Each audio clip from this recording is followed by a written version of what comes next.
ரீசெண்ட்லியா நீங்க எல்லாரும், அதாவது பொதுமக்கள் எல்லாருமே கொண்டாடக்கூடிய ஒரு பெரிய பிரபலம் ஒருத்தவங்க காவல்துறையை போய் சந்திச்சிருக்காங்க. அந்த காவல்துறையில அவங்க அளிச்ச புகார், அந்த புகார் அளிச்சதுக்கு அப்புறம் அவங்க வெளியில வந்து நியூஸர்ட்ட கொடுத்த ஒரு பேட்டியை தான் இப்போ நம்ம பார்க்க போறோம். அதுல அவங்க என்னென்ன பேசியிருக்காங்க அப்படின்றத நீங்க கொஞ்சம் கேளுங்க. அதாவது வந்து பார்த்தீங்கன்னா ரீசனாக நான் எந்த பிரச்சனைக்கும் போகிறதில்ல. முன்னாடி நான் பேசக்கூடிய அந்த மாதிரி வார்த்தைகள், ஆபாசமான உடைகள் இதெல்லாம் இல்லை. முன்ன மாதிரி இப்போ இந்த மாதிரி பேச்சு பேசுறதுல, ஆபாச உடை அணியறதுல கேட்டீங்கல்ல. வந்து என்னது, பல பேர் தண்ணியை குடிச்சியா, பல பேர்கிட்ட போனியா, திருப்பரங்குன்றம் போறப்ப படித்தேன், இதுக்கு நீ இப்பதான் ஒத்து ஊதிக்கிட்டு வந்தியா வீடியோ கேட்டீங்கல்ல. அதுக்கு அடுத்து முக்கியமான விஷயம் என்னன்னா, குழந்தைகளுடைய பாதுகாப்பை பத்தி பேசுறாங்க. அதையும் கேட்டு வாங்க. என் பையன் வந்து 11வது பொது தேர்வு எழுதிக்கிட்டு இருக்கான், எல்லாருக்குமே தெரியும். உள்ள படிச்சுக்கிட்டு இருந்தாங்க, என் பசங்க 2 பேருமே படிச்சுட்டு இருந்தாங்க எக்ஸாமுக்காக. என் பையன் ரொம்ப மன உளைச்சல் ஆகி இப்போ படிப்பு, இன்னைக்கு எக்ஸாம், அவனுக்கு இங்கிலீஷோட எக்ஸாமு, மார்க் எடுக்கிறதுல வந்து எனக்கு ரொம்ப கஷ்டமா இருக்கு. அதனால என் பையனோட படிப்பை வந்து ரொம்ப மன உளைச்சல் பண்ணியிருக்காங்க, என்னையும் மன உளைச்சல் பண்ணியிருக்காங்க. இவங்களுக்கு இருக்கிற பிள்ளைய மட்டும் எக்ஸாம் எழுத முடியல, படிக்க முடியல, பிள்ளைய பத்தி அவ்வளோ கவலைப்படுறாங்களே. ஊர் உலகத்துல பிள்ளையே இல்லையா யாரும்? பிள்ளை வைக்காத மலடியும் மலடனுமாவா தெரியுறாங்க ஊர் உலகமே. அவ்வளோ பேருக்கும் குழந்தை இருக்குது, அவ்வளோ பேருக்கும் எதிர்காலம் இருக்குது.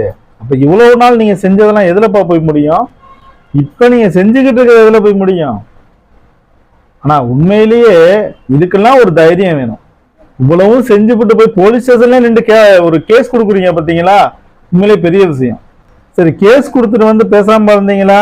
அன்னைக்கே வீடியோவை போட்டுட்டு உட்காந்துக்கிட்டு பேச ஆரம்பிச்சாச்சு. வந்து காட்டக்கூடாது, சும்மா பையில மட்டும் காட்டுறேன். என்கிட்ட வந்து பணம் கொடுத்தேன், கொடுத்த பணத்தை, மீதி பணத்தை நான் வீட்டில் வச்சு கொடுத்துட்டேன், எனக்கும் இதுக்கும் எந்த விதமான சம்மந்தமும் இல்லை அப்படின்னு சொல்லி சொன்னா.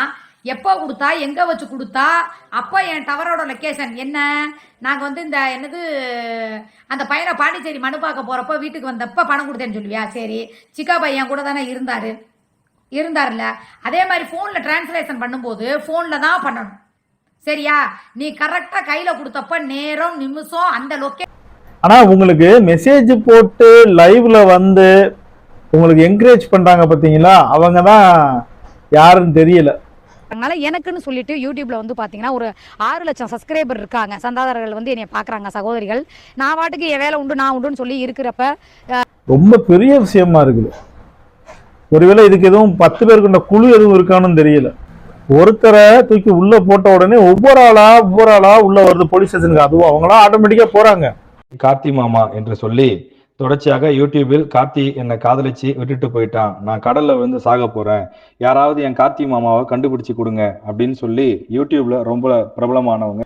அது என்ன பயம் தெரியல. ஒருவேளை நம்ம மேலேயே இந்த குண்டர் சட்டம் பாஞ்சிரும், நம்மளையும் தூக்கி உள்ள போட்டுருவாங்கன்ற பயமா, இல்ல இதுல இருந்து நம்ம தப்பிக்கிறதுக்கு ஏதாவது ஒரு வழி இருக்கும்னு கேட்கறதுக்காண்டி போறாங்களான்னு தெரியல. ஆனா மக்கள் கொந்தளிக்காத வரைக்கும் தான் இதெல்லாம். மக்கள் கொந்தளிச்சு, மக்கள் வந்து கேள்வி கேட்க ஆரம்பிச்சு, யோசிக்க ஆரம்பிச்சிட்டாங்கன்னா சட்டம் கண்டிப்பா தன் கடமையை செய்யும். எனக்கு ஒரு விஷயம் புரியல. பணம் கொடுக்கல் வாங்கல் பண்றோம், அதை பண்றோம், இதை பண்றோம், கார் வாங்குறோம், வீடு வாங்குறோம், எல்லா வேலையும் பாக்குறீங்களே, இந்த பணம்லாம் எங்க இருந்து வருது? யூடியூப்ல எவ்வளவு மாச வருமானம் வருதுன்னு என்னைக்காவது சப்ஸ்கிரைபர்கிட்ட ஓப்பனா ஒரு வீடியோ சொல்லியிருக்கீங்களா?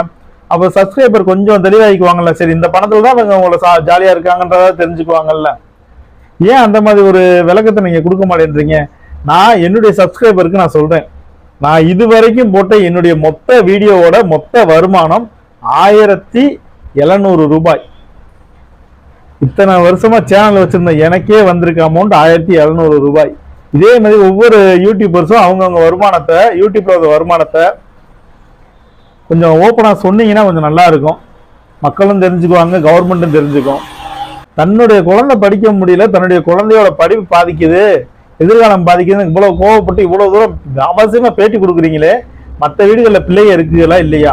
அன்னைக்கு அந்த பனி நீண்ட அவசரம் போட்டு டான்ஸ் ஆடும்போது, இன்னொரு மற்ற விஷயங்கள்லாம் பண்ணும் போதெல்லாம் வராத ஒரு கோபம் இப்ப மட்டும் வருது அப்படின்னா அப்ப இது பயம்தான். அதாவது கைதாகிடுவோம் அப்படின்ற ஒரு பயம். மக்கள் யோசிக்கணும். மக்கள் மீண்டும் மீண்டும் யோசிச்சுக்கிட்டே இருந்தாதான் இதுல இருந்து முடிவு கிடைக்கும்.